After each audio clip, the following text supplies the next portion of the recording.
Hi, my name is Jim Bond, and I am an orthopedic sports medicine doctor who specializes in the shoulder, sports medicine injuries, and in the knee.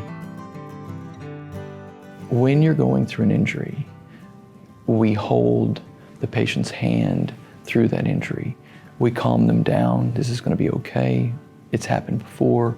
We can get through this. So I think a lot of it is cheering a patient through a process.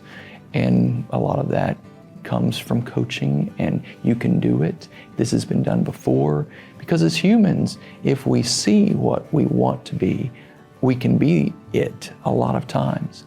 But we have to be given other stories, we all need a village to raise us. We all need people around us to help us. No one does it alone. I think a lot of people sing when they work, but I'm not for sure a lot of orthopedists or surgery people sing when they're at work. And quite honestly, we just have the radio on, and I videotape what's going on to educate the patients.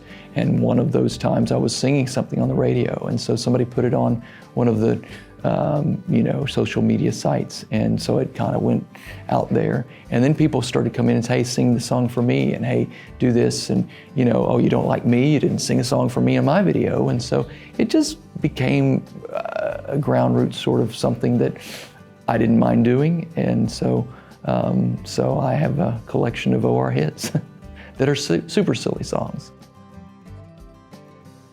In doing sports, I think you need to do not only the surgery, but try to do preventative measures, and then recovery, and then life, and give back to the community that supports you, and the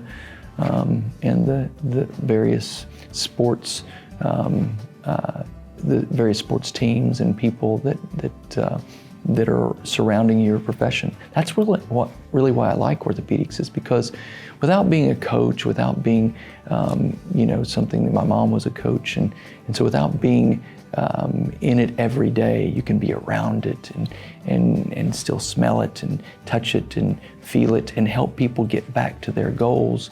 And so that's really the rewarding part of what I do.